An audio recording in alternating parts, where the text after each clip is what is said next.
বিসমিল্লাহির রহমানির রহিম।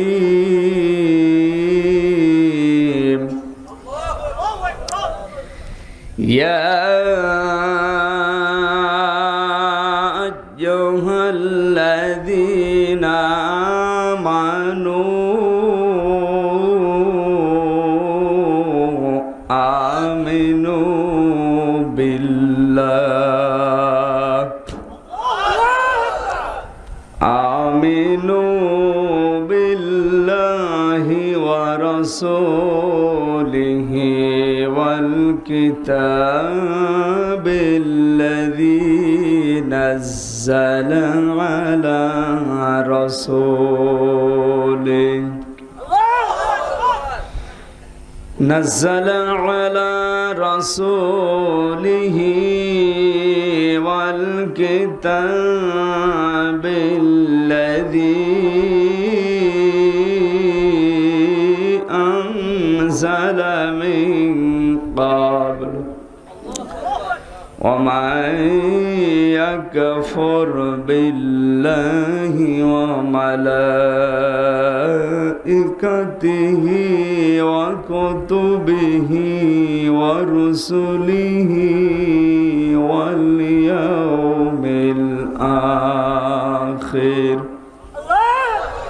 واليوم الآخر فقد ضل ضلالا بعيدا। সীমান্তটা দাও খুলে দাও, আসো করায় পারে আর কিছুদিন থাক বেঁচে থাক এই দুনিয়ার উপরে। আলহামদুলিল্লাহ। বাংলাদেশের ঐতিহ্যবাহী জেলা গাজীপুর, কালীগঞ্জ থানার অন্তর্গত জাঙ্গালিয়া দক্ষিণ পাড়া জামে মসজিদ প্রাঙ্গণে 3 দিন ব্যাপী ঐতিহাসিক তাফসিরুল কোরআন মাহফিলের সমাপনী রজনীর স্বনামধন্য সভাপতি, প্রধান অতিথি, বিশেষ অতিথিবৃন্দ, আলোচনা রেখে ধন্য করলেন যারা মাওলানা হোসাইন আহমেদ মাহফুজ, হযরত মাওলানা ইব্রাহিম বরকতি। হায়াতে তাজ্জেবা সিহাতে কল্লিয়া কামনা করছি, আল্লাহ যেন দান করেন। মঞ্চে বসা ওলামা ইকরাম, সামনে বসা মুসলমান ভাইরা, পর্দার আড়ালের সম্মানিত মা এবং বোনেরা, প্রশাসনের ভাইরা, প্রাণপ্রিয় গাজীপুরবাসী, আল্লাহর দরবারে শুকরিয়া জানাচ্ছি যে মহান রব্বুল ইজ্জাত আল জালাল দল মত নির্বিশেষে কোরআন শোনার জন্য আমাদেরকে নিয়ে এসেছেন। না অন্য উদ্দেশ্য আছে? যে কোরআনে কারীম শোনার জন্য এসেছি, খুশি হয়ে বলেন আলহামদুলিল্লাহ। শুনতে এসেছি কোরআন শরীফ, জোরে বলেন তো কি কোন কোরআন? আল্লাহ রাব্বুল আলামিন বলেন আলহামদুলিল্লাহিল্লাযী আনজালা আলা আবদিহিল কিতাব ওয়া লাম ইয়াজআল লাহু ইওয়াজা। সূরা কাহফের 1 নম্বর আয়াত। আল্লাহ পাক বলেন সব প্রশংসা ওই আল্লাহর জন্য যিনি তার বান্দাকে কিতাব দিয়েছেন। হামদের আগে আলিফ লাম আছে, আরবি গ্রামার অনুযায়ী আলিফ লাম 4 প্রকার। এখানে যেটা আছে এটার নাম আলিফ লাম ইস্তিগরাকি, গারকুন মানে ডুবন্ত। পৃথিবীতে যত প্রশংসা হতে পারে সব আমার আল্লাহর জন্য। কেন? আনজালা আলা আবদিহিল কিতাব, কারণ তিনি তার বান্দাকে কিতাব দিয়েছেন। কি দিয়েছেন? কিতাব। এই জন্য পৃথিবীতে শুনো একটাই মাত্র কিতাব আছে, আর বাকিগুলো যা এই কিতাবের ব্যাখ্যা।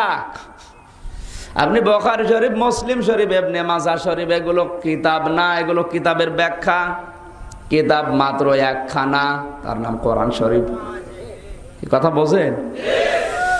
মরণের পরে ফেরেশতা মণ্ডলী যারা কবরে আসবে, মুনকার নাকির, ওরাও কোরআন শরীফ এই কিতাব ছাড়া অন্য কোন কিতাবের যদি আপনি পরিচয় তুলে ধরেন ওরা মানবে না। কারণ কোরআন ছাড়া কোনো কিতাবের সাথে ফেরেশতাদের পরিচয় নেই। যদি জিজ্ঞাসা করে মার রব্বুকা ওয়া মান নাবিয়্যুকা ওয়া মা দীনুকা, আপনি যদি বলেন যে আমার রব আল্লাহ, ফেরেশতা বলবে পেয়েছো কোথায়? আপনাকে বলা লাগবে আমি কোরআনে পেয়েছি। কোরআন বাদ দিয়ে কেউ যদি বলে আমি ফাসাইলে আমালে পেয়েছি, ও দাঁত মুখ সব খুলে ফেলবে। কারণ ফেরেশতারা কোনো কিতাবই চেনে না কোরআন বাদ দিয়ে। বলেন, আল্লাহর প্রশংসা আদায় করা লাগবে প্রথম নাম্বার, কারণ তিনি তার বান্দাকে কিতাব দিয়েছেন। আর এটার সাথে যাদের পরিচয় নেই ওরা মরণের পরে ধরা খাবে, এদেশের মানুষ বাদ দিয়ে।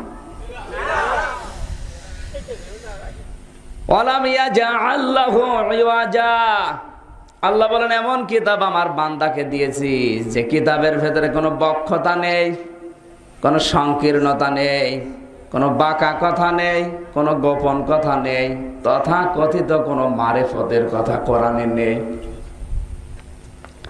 আজ মারেফত বলে পৃথিবীতে ধ্বংস করে ফেলছে অনেকে, অথচ মারেফতের কথা কোরআন শরীফে আল্লাহ দেয়নি। তথা কথিত মারেফত, এটাকে মারেফত না মায়ের পথ? মানুষ মারার পথ বের করেছে এরা। মারেফতের পীর বের হয়, শরীয়তের পীর বের হয়, আগলা বাবা, পাগলা বাবা, দয়াল বাবা, খাজা বাবা। এখন ডিজিটাল বাবা এই দেশে আছে, আমি নাম নাই বললাম। এদেশে ডিজিটাল বাবা নেই, নিজের বাবার খোঁজ নেই, কোন বাবা কবে মারা গেছে তার নামে চিহ্নি করছে। সুতরাং আপনার বাবা যে জন্ম দিয়েছে ওইটা আপনার আসল বাবা, আর জাতির বাবা আল্লাহ যাকে ঘোষণা দিয়েছেন মিল্লাতা আবিকুম ইব্রাহিম হুয়া সাম্মাকুমুল মুসলিমিন, এইটা। আর আদি বাবা এই পৃথিবীতে আল্লাহ সর্বপ্রথম যাকে বানিয়েছেন হযরতে আদম নবী রাসূলুল্লাহ। আর আপনার রুহানি বাবা মুহাম্মদুর রাসূলুল্লাহ। লাদি বাবা হযরতে আদম, জাতির বাবা হযরতে ইব্রাহিম, রুহানি বাবা মুহাম্মদুর রাসূলুল্লাহ, আর আপন বাবা আপনাকে যেটা জন্ম দিয়েছে। এই চারটে বাবা ছাড়া কোনো বাবা নেই। আমাদের অভ্যাস যারে দেখে তারে বাবা বলে। চুল যদি একটু বড় হয় বলে চুলওয়ালা বাবা, জট যদি বেশি হয় বলে জটওয়ালা বাবা, শিকল গায়ে দিয়ে আছে শরীয়ত পরে গিয়েছিলাম বলে শিকল বাবা। আমার বলছে হুজুর মারেফতের পীর এটা আসেন, গেটে যাওয়ার পরে দেখি বিশাল পাগড়ি মাথায় বসে আছে, ভালোই লাগে। আমার বলছে হুজুর আমার মাথায় পাগড়ি তাতে কি হয়েছে?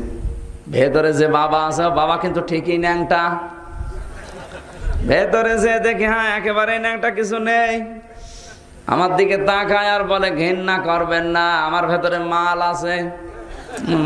মাল তো দেখা যাচ্ছে, নতুন মাল দেখাও, এ মাল তো সবাই আছে নাকি মাল?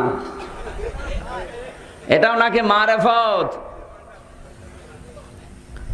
পরা কোরআন শরীফের ভেতরে কোনো গোপন কথা আল্লাহ দেয়নি, যা দিয়েছেন সব স্পষ্ট কথা। আর কোরআনে কারিমের কোন জিনিস জানার পরে কেউ যদি গোপন করে রাখে, আমার আল্লাহ বলেন আমি নিজে তার উপরে লানত করি। দলিল সূরা বাকারা 2 নাম্বার পারা 3 নাম্বার পৃষ্ঠা 4 নাম্বার লাইনের 159 নাম্বার আয়াত। দলিলগুলো লম্বা করে আজকে বলছি না, আপনি দেখে নেবেন। 2 নাম্বার দলিল সূরা বাকারা 2 নাম্বার পারা 5 নাম্বার পৃষ্ঠা 3 নাম্বার লাইনের 173 নাম্বার আয়াত। সূরা বাকারা প্রথম নাম্বার পারা 20 নাম্বার পৃষ্ঠা 13 নাম্বার লাইনের 140 নাম্বার আয়াত। এগুলো সব কোরআন গোপন যারা করে তাদের উপরে আল্লাহ বলেন আমি নিজে লানত করি। সব চাইতে বড় বিষয় আল্লাহ জানিয়েছেন, পৃথিবীর কোন ছোটখাটো জালেমের পরিচয় আল্লাহ দেয়নি। ওয়ামান আযলামু মিম্মান কাতামা শাহাদাতান ইনদাহু মিনাল্লাহ। এ পৃথিবীর সব চাইতে বড় জালেম ওই লোকটা, আসলাম ইসমে তাফসিল। ওর চাইতে বড় জালেম দুনিয়ার নেই, যার কাছে কোরআনের জ্ঞান আছে, এটা জানার পরেও দুনিয়ার কোন স্বার্থ পেয়ে ভয় এটার দিকে তাকিয়ে গোপন করে দেয়। আল্লাহর কাছে ওটা সবচাইতে বড় জালেম। আপনি হয়তো আলেম পাস করেননি, টাইটেল পাস করেননি, কিন্তু কোরআনের যতটুকু জ্ঞান আপনার আছে ওই অনুযায়ী যদি আপনি বর্ণনা না করেন, প্রচার না করেন, আমল না করেন, আপনি আল্লাহর ভাষায় জালেম। এদেশে নেই মান যে কেউ, শুধু আমির হামজার নাম এখানে নেই, অমান সে যে কেউ হতে পারে। কোরআনে কারিমে আল্লাহ সূরা বাকারায় দিয়েছেন, ইন্নাল্লাযীনা ইয়াকতুমুনা মা আনজালনা মিনাল বায়্যিনাতি ওয়াল হুদা মিন বা'দি মা বায়্যানাহু লিন-নাসি ফিল কিতাব।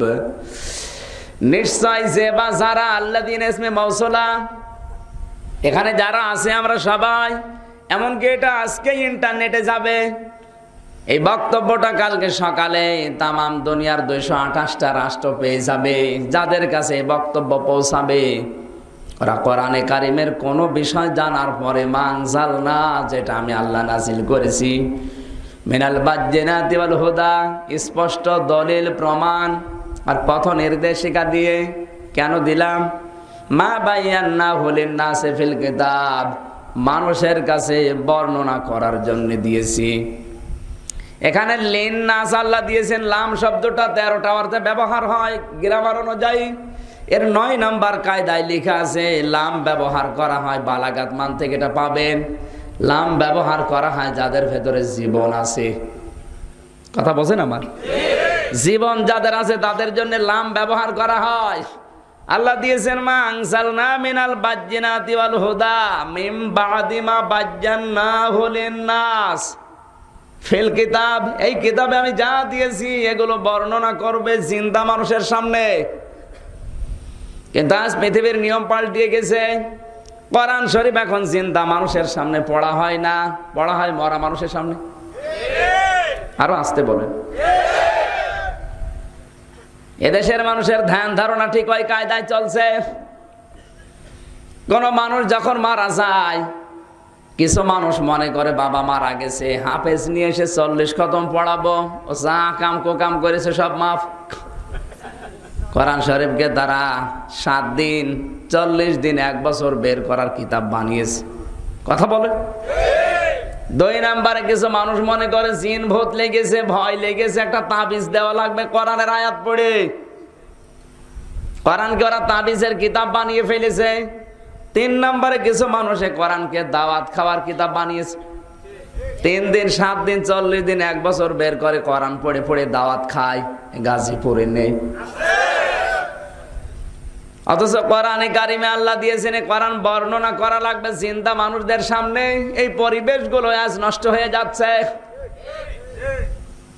হিন্দুদের কীর্তন হয়, 12 মাসে 13টা পূজা হয়, কোনো পূজায় কোনো বাধা নেই, ওয়াজ মাহফিলে বাধা নেই, ইসালে সওয়াবে বাধা নেই, খানকা শরীফে বাধা নেই,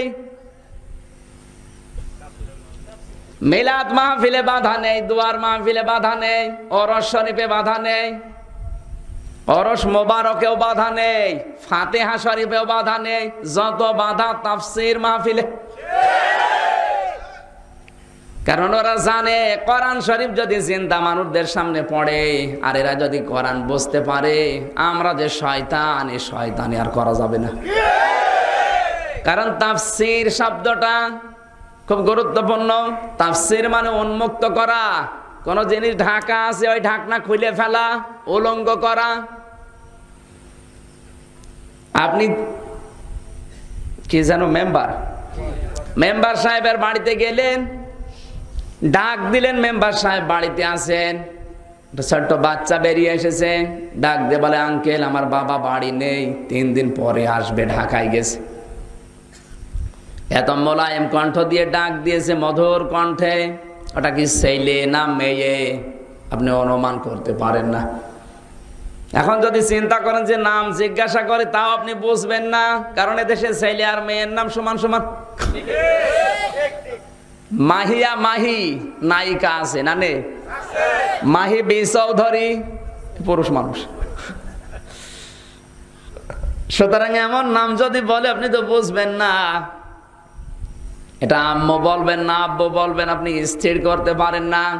এই অবস্থায় আপনাকে প্রথম যেটা করা লাগবে, ওর পায়জামা বা প্যান্ট খুলে ফেলা লাগবে, তাহলে বোঝা যাবে।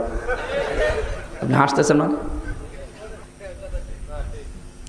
পায়জামা প্যান্ট যদি না খোলেন আপনি বুঝবেন?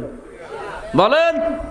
কারণ এখন ছেলে আর মেয়ে চুলের কাটিং প্রায় এক, নামও প্রায় এক, পায়জামা খোলা ছাড়া।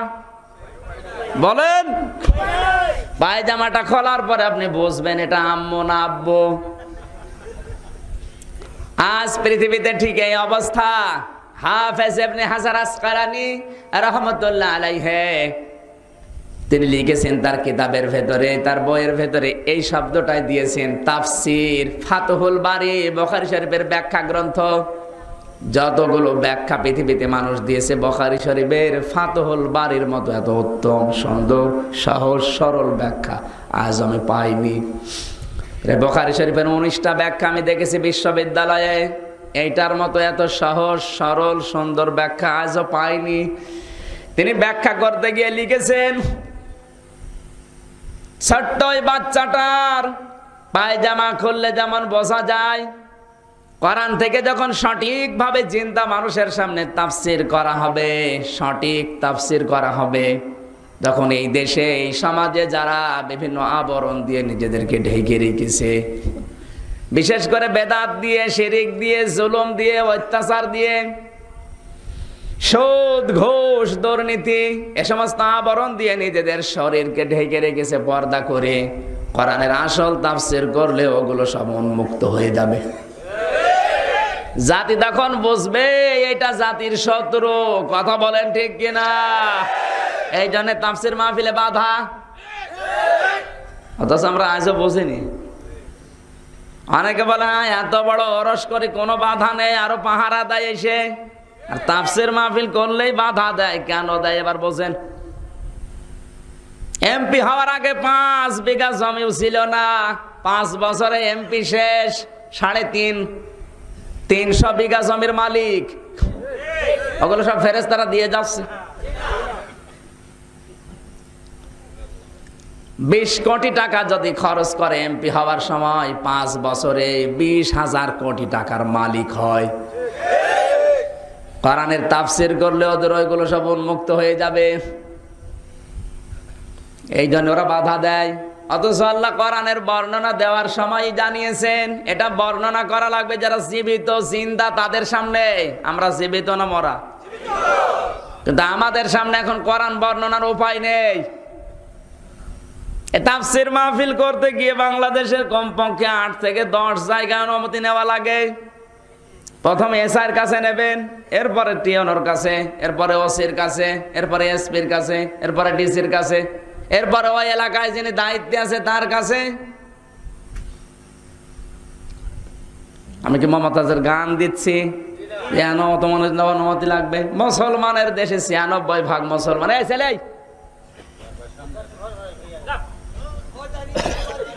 এখানে বললাম না কেউ আসবেন না।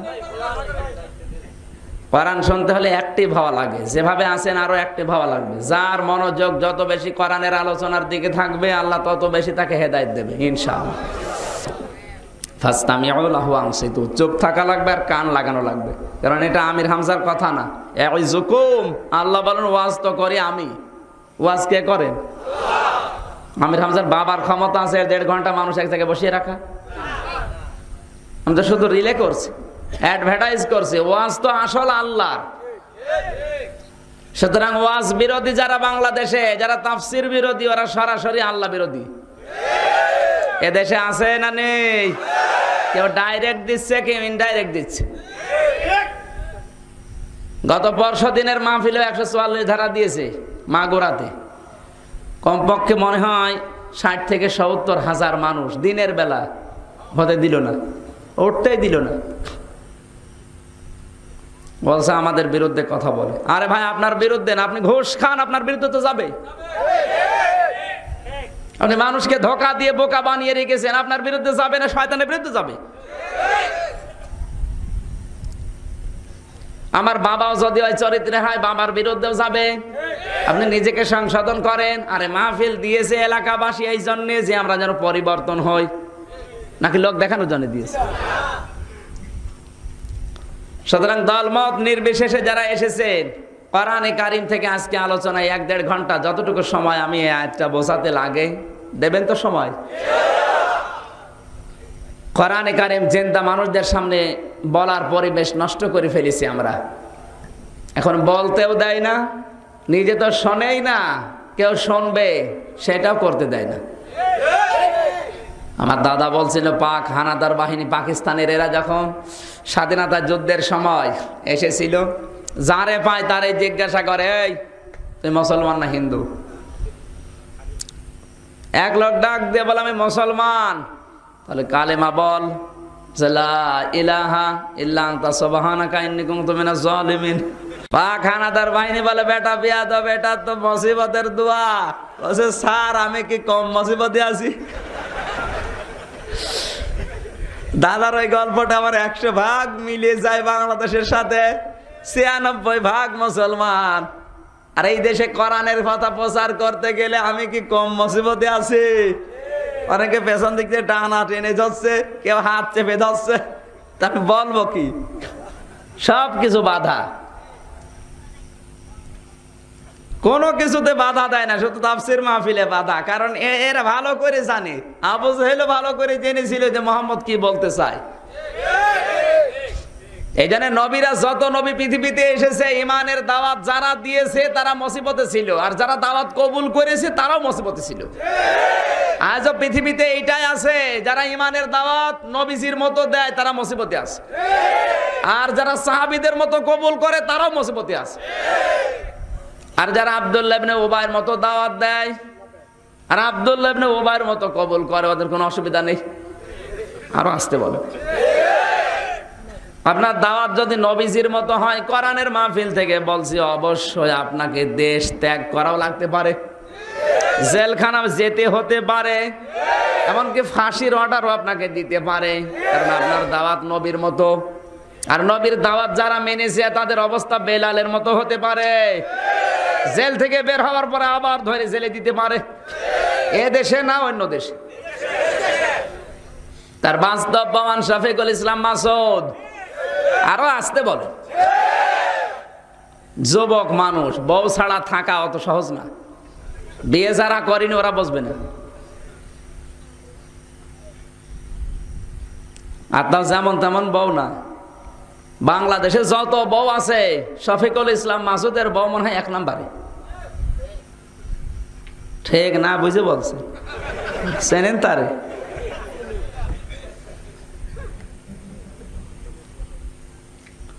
জেল থেকে বের হওয়ার পরে ছোট্ট মেয়ে সামিরা ডাক দিয়ে বলে, আব্বু এতদিন কোথায় ছিলে? শ্বশুর বাড়ি। বলে, হ্যাঁ। আবার যখন যাচ্ছে, চেহারার দিকে তাকিয়ে দেখলাম মনে হয় শ্বশুর বাড়ি যাচ্ছে। শ্বশুর বাড়ি গেলেও মানুষ অত আনন্দ করে না। আর জীবিত মানুষদের সামনে যদি আমরা কোরআন শরীফ প্রচার করতে পারতাম, বিশেষ করে বাংলাদেশ, ভারত, পাকিস্তান, এই 3টা দেশে যে শিরিক আর বেদাত এগুলো উঠে যেত। গত বছর আমি মক্কা মদিনায় 45 দিন ছিলাম, আমার এই চোখে দেখেছি শিরিক আর বেদাত আমি পাইনি। কারণ ওই দেশে ছোটবেলা থেকে কোরআনের চর্চা হয়। মসজিদে নববীতে দেখলাম ছোট ছোট মানুষ খেলা করছে, 3 বছর 3.5 বছর বয়স, একজন আরেকজনকে ধরে। আমি মনে করলাম বাংলাদেশের ছেলে মেয়েরাও খেলা করে, একজন আরেকজনকে ধরার সময় বলে, ধর ধর, শুয়ে দিলাম, কিত কিত, অথবা গালি দেয়।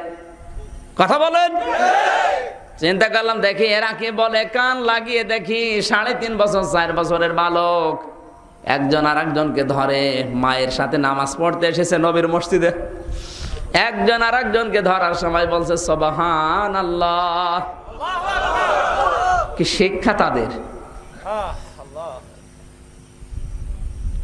আর আমাদের ছোটবেলা থেকে শিক্ষা দেওয়া হচ্ছে এসকে নাড়ায় চলে, উহু উহু।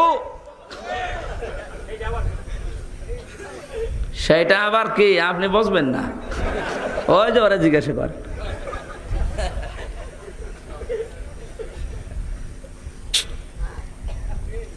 জিন্দা মানুষদের সামনে কোরআন প্রচার করার ব্যবস্থা করার দায়িত্ব যারা এদেশের অভিভাবক, আশা করছি কোরআনের আয়াত বোঝা গেছে, এরপরে নিচে নামলে অন্যদিকে নিয়ে যাবেন। আল্লাহ আমাদেরকে কোরআনে কারিমকে জিন্দা মানুষদের সামনে প্রচার করার যেন তৌফিক দেন।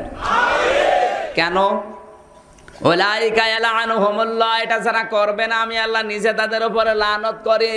আল্লাহ যদি কারো উপরে বরদোয়া দেয়, লানত দেয়, ও কোন বাবা ওরে জান্নাত দেবে বলেন?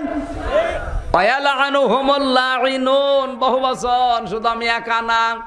এই পৃথিবীতে যত সৃষ্টি আমার আছে সব সৃষ্টি ওই বান্দার জন্য আমি আল্লাহর কাছে বরদোয়া করে, আল্লাহ নাফরমানকে তুমি মাটির ভেতরে গেড়ে দাও। লাঈনুন বহু বচন, পিপিলিকা থেকে শুরু করে একেবারে ফেরেশতা পর্যন্ত প্রত্যেকটা সৃষ্টি ওই লোকটার জন্য আল্লাহর কাছে বরদোয়া করে যে লোকটা কোরআনের জ্ঞান পাওয়ার পরে গোপন করে রাখে। আর এদেশে এই ধরনের মানুষ বেশি। আরো আসতে বলে আল্লাহ তুমি আমাদেরকে বাঁচাও কোরআনে কারিমের বরদোয়া থেকে। জোরে বলেন আমিন। দরুদ আর সালাম পড়ি আমাদের নবী, বিশ্ব নবী, মানবতার বন্ধু। নবী কি ছিলেন বলেন তো? মানবতার বন্ধু। আজ অনেকে মানবতার বন্ধু সেজে নোবেল পায়, কিন্তু সবচাইতে মানবতার শত্রু এখন। কথা বলেন। অং সান সূচি কুলাঙ্গার, এই নাপাক মহিলা, অসভ্য বর্বর, এর মতো নিকৃষ্ট মানুষ এখন পৃথিবীতে আর নেই। পৃথিবীর সবচাইতে নিকৃষ্ট জাতি আগে ছিল ইহুদি, এখন হচ্ছে নেড়া বৈদ্যরা। পৃথিবীর ইতিহাস ওরা হার মানিয়ে দিয়েছে। মানুষ মানুষকে জবাই করে খায়, ইতিহাস শোনা তো দূরের কথা, পড়া তো দূরের কথা, কল্পনাও ছিল না। কিন্তু এই কোলাঙ্গাররা এখন মানুষ জবাই করে, মুসলমানদেরকে জবাই করে রান্না করে খেয়ে ফেলছে। কালকে ফেসবুকে দেখলাম আমাদের মুসলিম একজন বোনকে ওরা জিন্দা অবস্থায় লজ্জায় স্থান ছিঁড়ে ফেলেছে।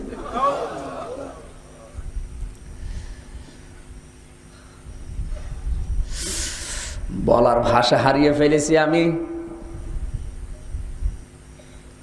জীবিত মানুষের হাত কেটে নেয়, পা কেটে নেয়, লজ্জায় স্থান কেটে বাদ দিয়ে দিচ্ছে। অত সহজ না বিষয়টা। আপনারা সূরা বুরুজ দিয়েছেন, সূরা বুরুজ আলোচনা করলে টিকতে পারবেন? চারিদিকে তো কিরমান কাতিবেন ফেট করে রেখেছেন। যে আয়াত পড়েছি আয়াতে আগে সহ্য করেন, দেখি কেমন পারেন। ৯৬% মুসলমান বাংলাদেশে। ৪৬ বছর আমরা স্বাধীন হয়েছি, আজ পর্যন্ত ইসলামের একটা আইন এই দেশে চলে নাই। এ দোষ আল্লাহর।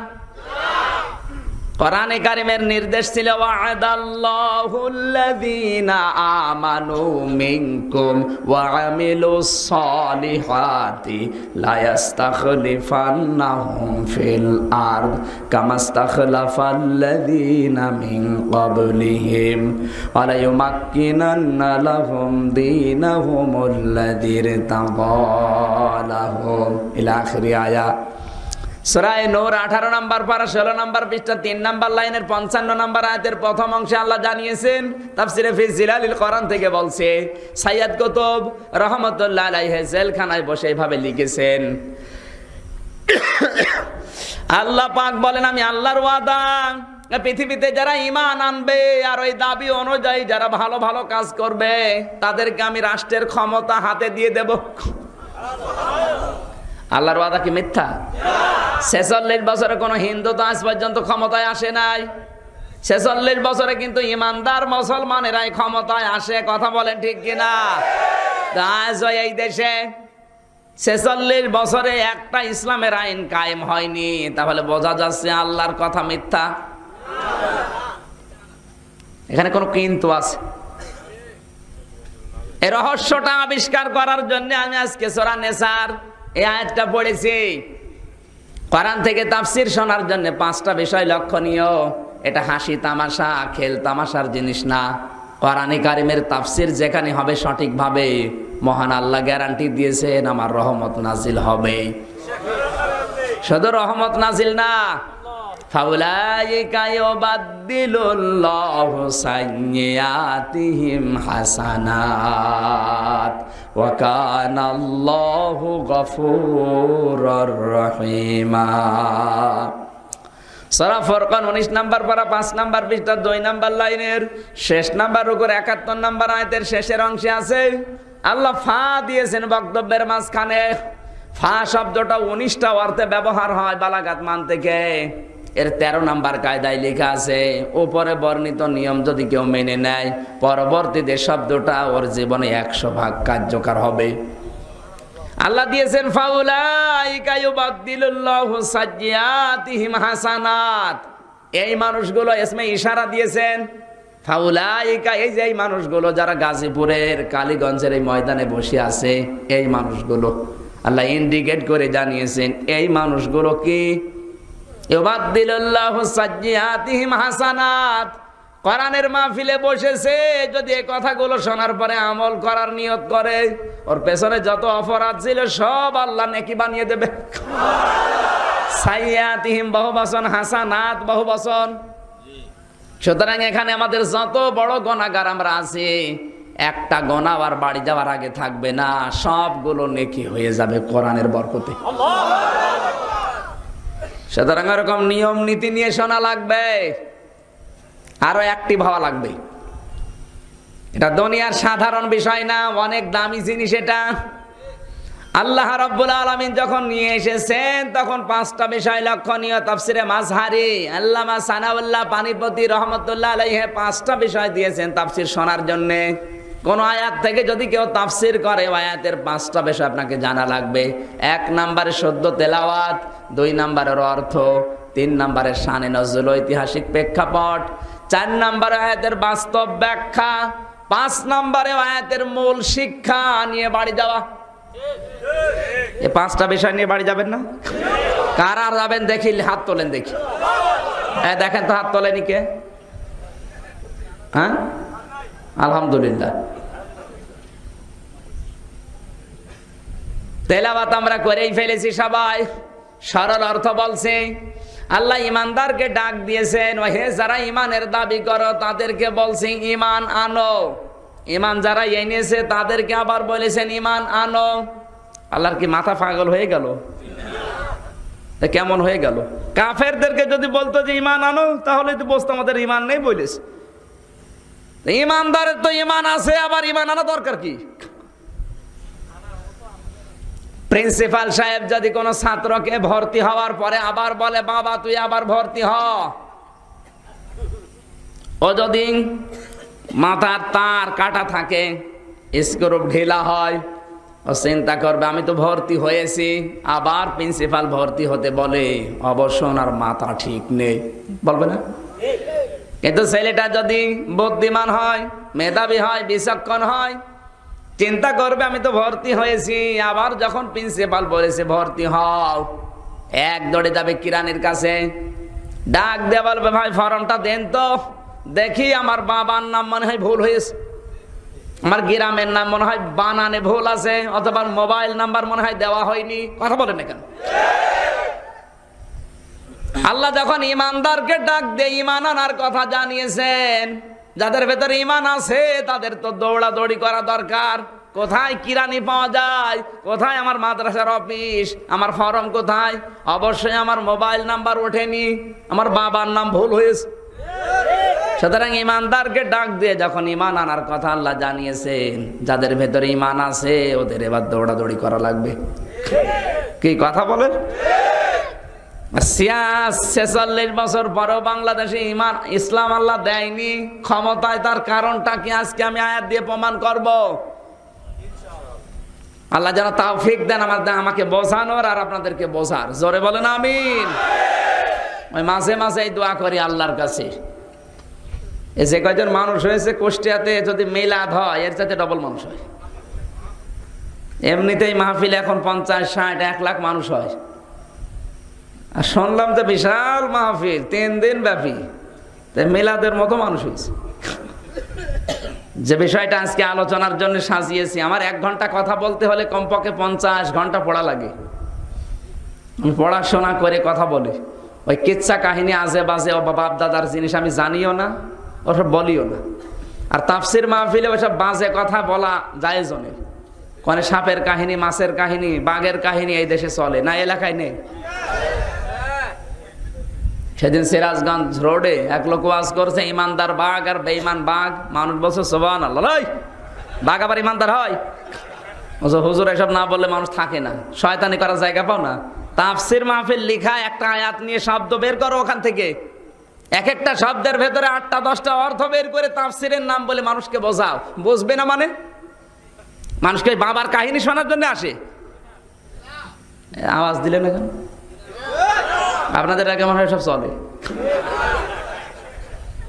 গাজীপুর তো সচেতন জেলা। যারা আসবে এখন থেকে কোরআনের দাওয়াত নিয়ে এসে, পীর হোক, ক্ষীর হোক, আলেম হোক আর বুজুর্গ হোক, আগে কোরআন শরীফ হাতে দিয়ে বলবেন এক একটা শব্দের 8টা 10টা অর্থ বের করেন। তাফসিরের নাম বলে, হাদিসের নাম বলে আমাদেরকে বোঝান। ওই বাবার কল্প কাহিনী শোনার জন্য রাত জেগে বসে নেই। পারবেন না? কারা পারবেন দেখি? লিল্লাহে তাকবীর।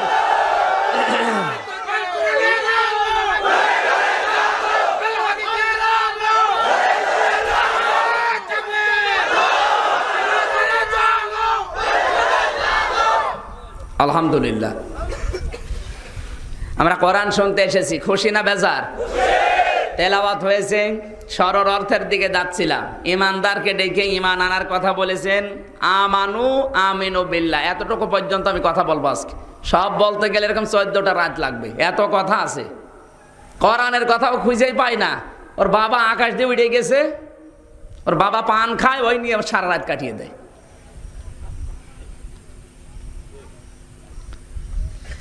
ইমানদারকে ডাক দিয়ে ইমানের কথা যখন বলেছেন, শেষের শব্দে দিয়েছেন ফাকাদ দাল্লা দালালাম বাঈদা।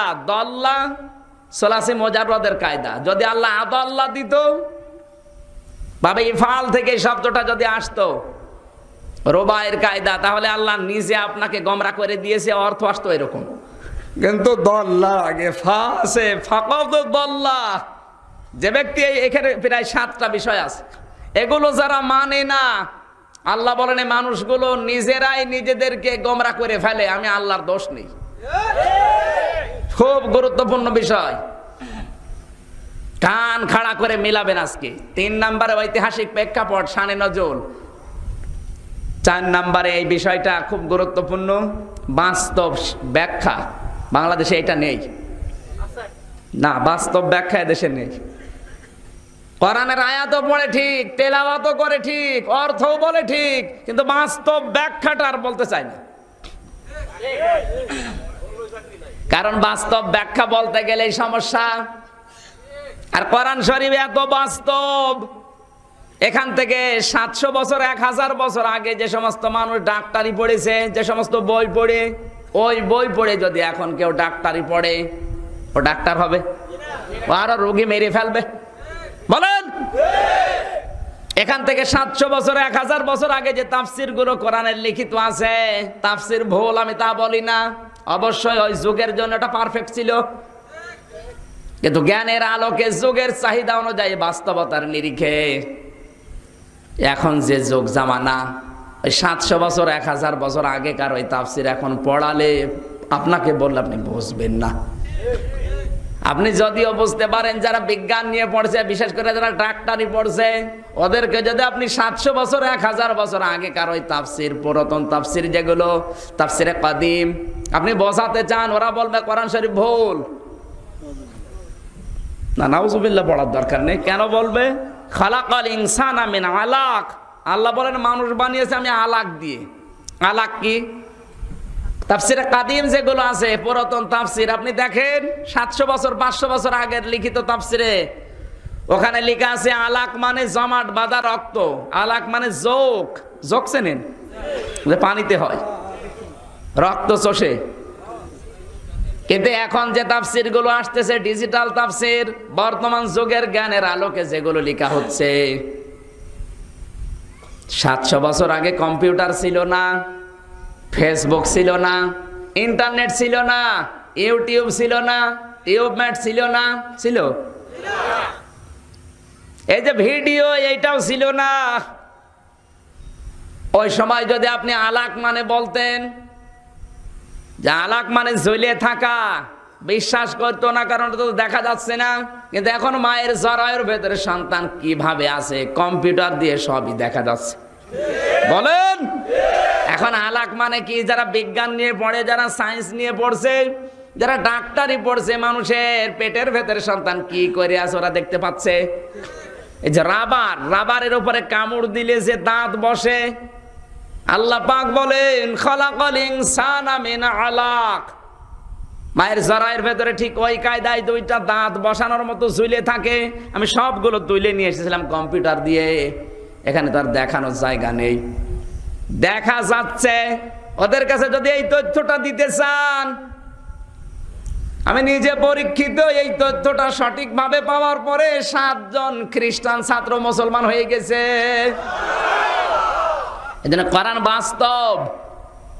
এখান থেকে 200 বছর আগে যে লোকটা এই কবরে শুয়ে আছে এই গাজীপুরের মাটিতে, পরে যদি আপনি কবর থেকে তুলে এনে বাংলাদেশ ব্যাংকের সামনে দাঁড় করিয়ে দেন, ওই যে 30 তলা ভবন, ও চিন্তা করবে এত বড় ভবন কি দিয়ে ওঠা যায়, ও বাঁশ খুঁজবে বলেন। এখান থেকে 100 বছর আগে যে লোকটা মারা গেছে ওকে যদি কবর থেকে তুলে আনি বলেন এই যে 30 তলা বিল্ডিং, ও চিন্তা করবে কি দিয়ে উঠবো, তখন সিঁড়ি খুঁজবে। কি না মানে হ্যাঁ, বাঁশ দিয়ে মই তৈরি করা, ওই মই খুঁজবে। এখান থেকে 50 বছর আগে যে লোকটা মারা গেছে ওরে কবর থেকে তুলে আনেন, ও কিন্তু ময়ও খুঁজবে না, বাঁশও খুঁজবে না, চিন্তা করবে সিঁড়ি আছে কিনা দেখি। এখান থেকে 20 বছর আগে যে লোকটা মারা গেছে ওরে কবর থেকে তুলে নিয়ে আসেন, ও বাঁশ না, মই না, সিঁড়ি না, ও বলবে লিফট আছে কিনা দেখি। আর এখান থেকে আরো 50 বছর পরে যে লোকটা মারা যাবে ওকে যদি কবর থেকে তুলে এনে বাংলাদেশ ব্যাংকের সামনে দাঁড় করিয়ে দেন, ও বাঁশও খুঁজবে না, সিঁড়ি খুঁজবে না, লিফটও খুঁজবে না, ও চিন্তা করবে রিমোট আছে কিনা দেখি। টিপ দেবো, এক টিপে 30 তলা। ওই সময় আসতেছে, কথা বলে দেখেন।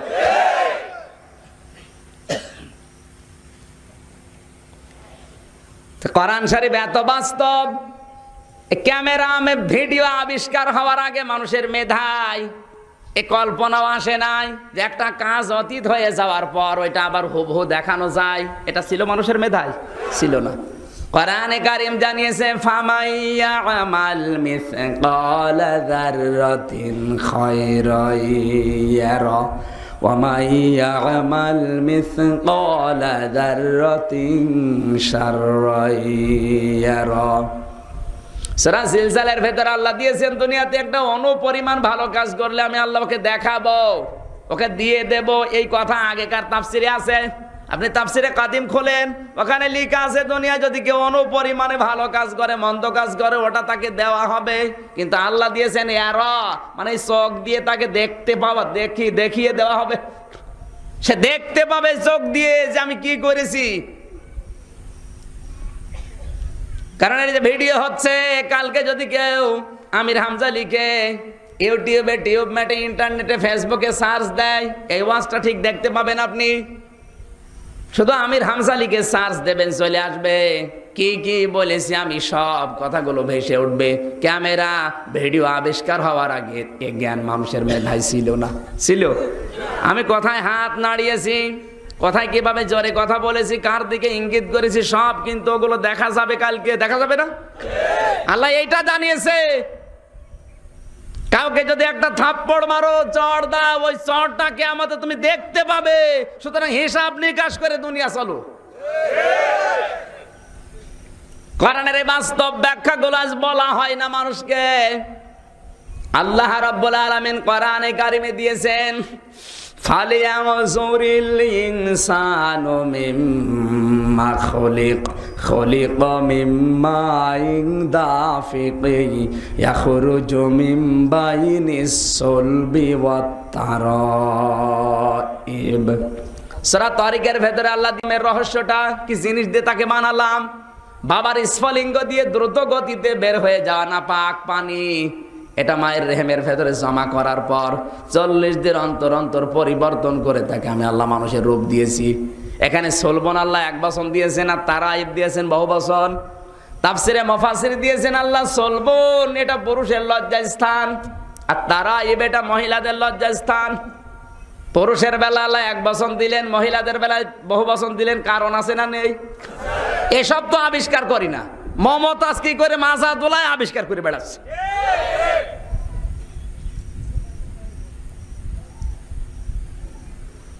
আল্লাহ রাব্বুল আলামিন বাবার স্ফলিঙ্গ দিয়ে যে দ্রুত গতিতে যে পানিটা মায়ের রেহেমের ভেতরে জমা হচ্ছে, বাবার এই নাপাক পানি দিয়ে আমি আল্লাহ চারটা জিনিস তৈরি করি: চুল, রগ, হাড় আর পর্দা।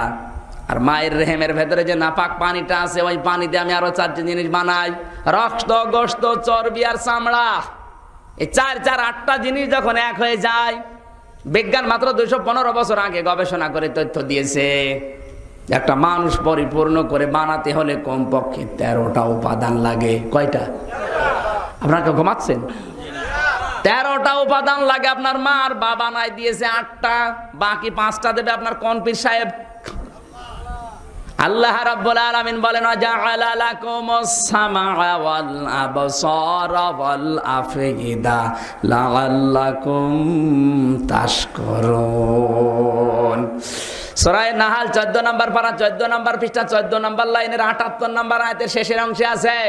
আল্লাহ জানিয়েছেন, মানুষকে আমি আল্লাহ নিজের ইচ্ছা করে 5টা জিনিস দিয়েছি: শ্রবণ শক্তি, দর্শন শক্তি, আকেল শক্তি, বাক শক্তি আর ঘ্রাণ শক্তি।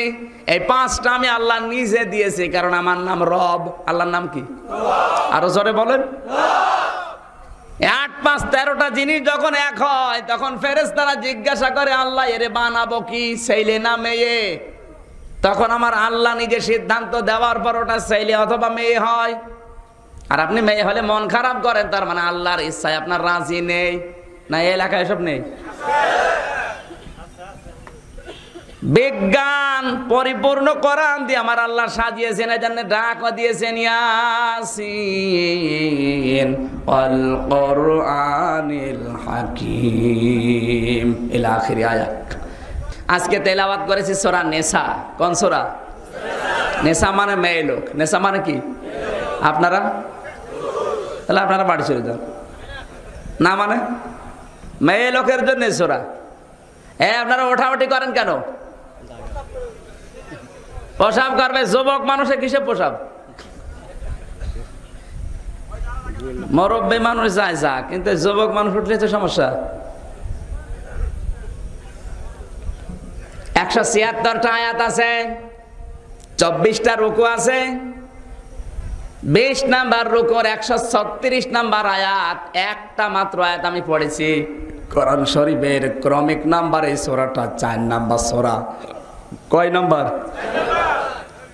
36। 136 নাম্বার আয়াত আমরা পড়েছি।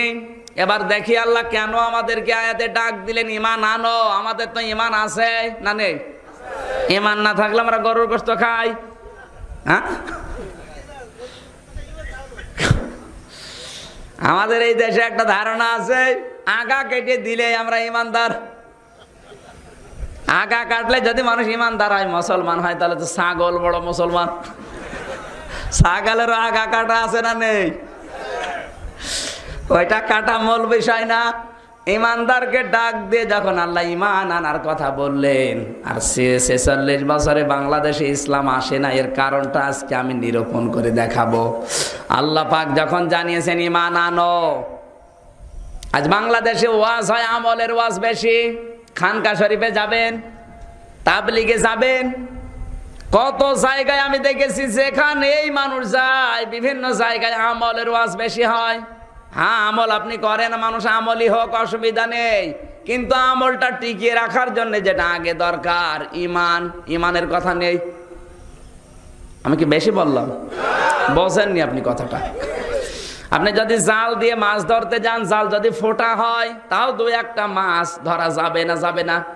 কিন্তু যার ভেতরে মাছ আপনি রাখবেন, ওই ঝুড়ি বা থলি, ওটা যদি নিচে ফাঁকা হয়, মাছ থাকবে? আপনার ঈমান যদি না থাকে, কিয়ামত পর্যন্ত আমল করলে ওটা কবুল হবে না। এটা মনে রাখা লাগবে।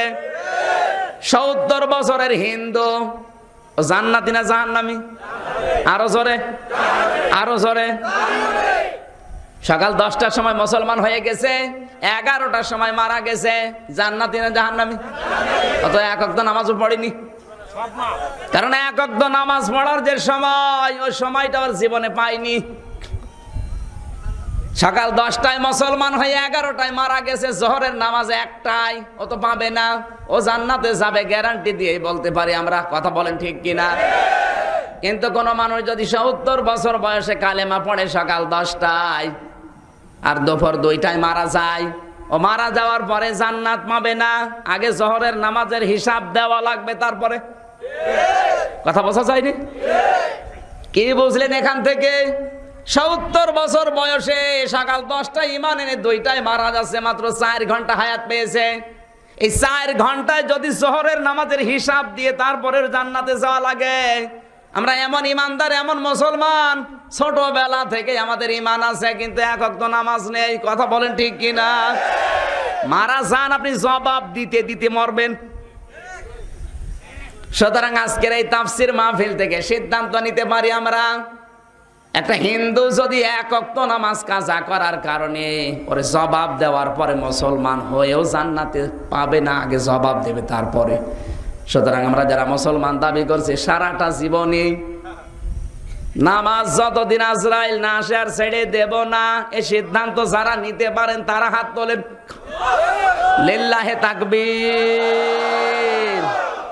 দেখেন তো ভাই, হাত তোলেনি কে? যেটা তুলবে না বসবে না ওটা 2 নাম্বার। দেখেন ওই যে হাত না তুলে দাঁড়িয়ে আছে, তোলেন। আল্লাহ যেন কবুল করেন মরণ পর্যন্ত ওয়াদা। জোরে বলেন আমিন। এবার আসেন ঈমান।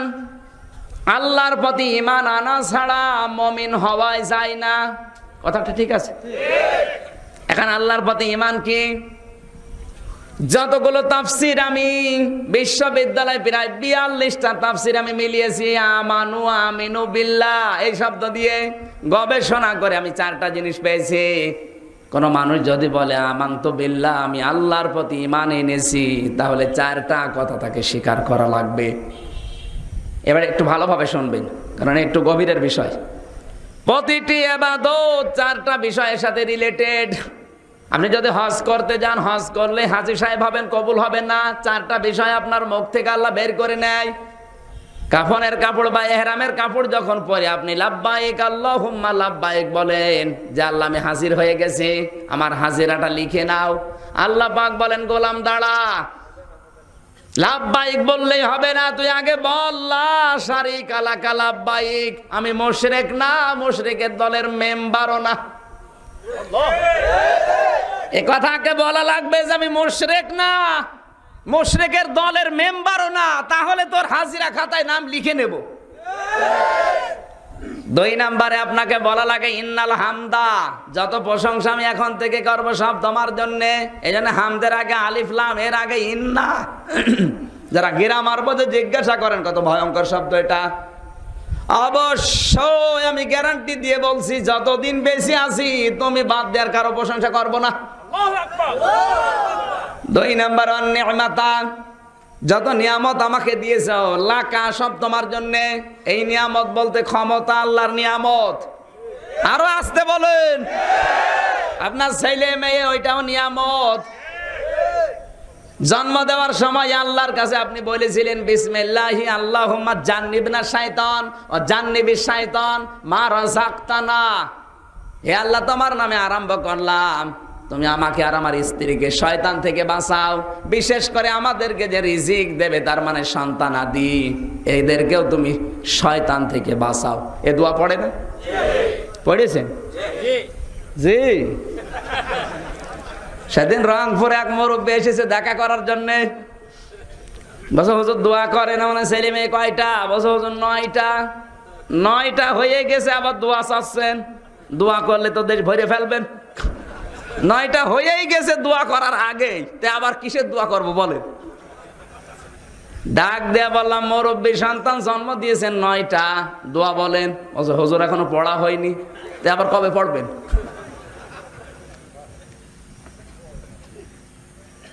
দোয়ার ভেতরে যে কথাগুলো বলা হয় ওইগুলো যদি কেউ মেনে চলে, নিয়ামাতা লাকা, সন্তান ও নিয়ামত, এইটাও ব্যয় করব তোমার জন্য। আমার সন্তান যদি মিছিল করে, মিটিং করে, তোমার জন্য করবে, শয়তানের জন্য না। কথা বলেন ঠিক কিনা? এর নাম হজ।